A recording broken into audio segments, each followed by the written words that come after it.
వద్దు, నాకు తనొద్దు, తనతో జీవితం వద్దు. అటువంటి భార్య నాకు అవసరం లేదు బావా. మీ వాళ్ళందరూ చెప్పిన దాన్ని బట్టి చూస్తుంటే డైవర్స్ తీసుకోవాలని మీరు మాత్రమే నిర్ణయించుకున్నట్లున్నారు. యాక్చువల్గా ఇద్దరూ కలిసి డైవర్స్ తీసుకోవాలంటే అది పెద్ద విషయమేం కాదు, ఈజీగా డైవర్స్ వచ్చేస్తాయి. కానీ ఇద్దరిలో ఏ ఒక్కరికి డైవర్స్ ఇష్టం లేకపోయినా పెద్ద ప్రాబ్లం అవుతుంది. జడ్జి గారు కూడా అంత త్వరగా డైవర్స్ ఇవ్వడానికి ఒప్పుకోరు.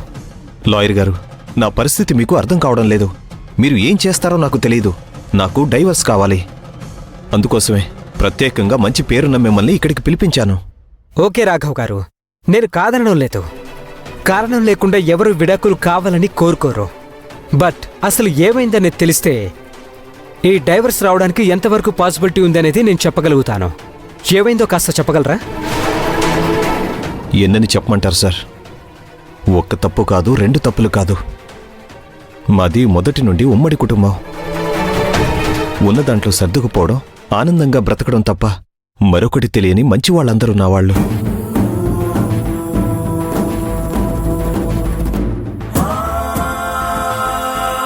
అలాంటిది ఈ దిక్కు లేదు అని మా ఇంట్లో చేరింది.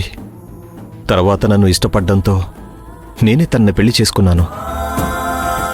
సర్లే, భర్త విషయంలో ఆడపిల్ల ఎన్నో కలలు కంటుంది, భర్త కోసం జీవితాన్నే త్యాగం చేస్తుంది అని తనని ఎంతో అపురూపంగా చూసుకోవాలి అనుకున్నాను. చూసుకున్నాను కూడా.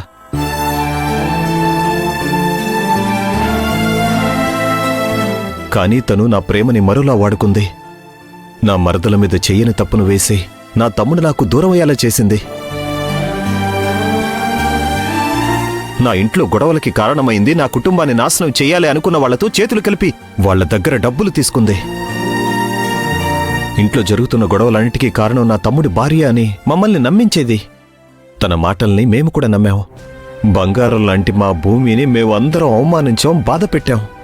ఇవన్నీ ఒకెత్తు, కడుపులో లేని బిడ్డను ఉంది అని నాతో అబద్ధం చెప్పి నన్ను మోసం చేసింది సార్. ఈ విషయంలో ఏ భర్త అయినా క్షమించగలడా?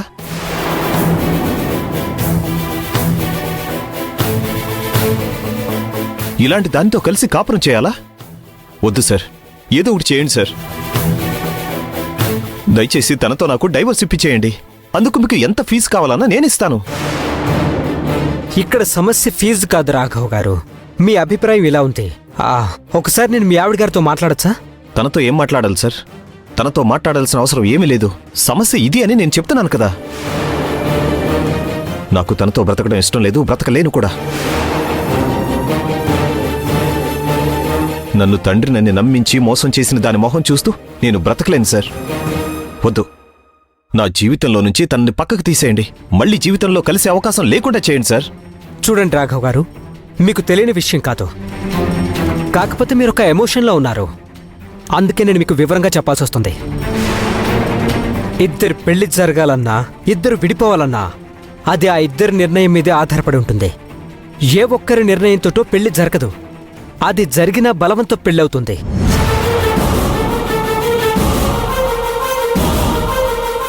ఏ ఒక్కరి నిర్ణయం కోసమో కోర్టు కూడా విడాకులు ఇవ్వదు. అందుకే కేవలం మీ మాటలు విని మీరు చెప్పిన దాన్ని బట్టే నేను ప్రొసీడ్ అవ్వలేను. ఒకసారి తనని కలిసి మాట్లాడతాను, తర్వాత మీ ఇష్టం.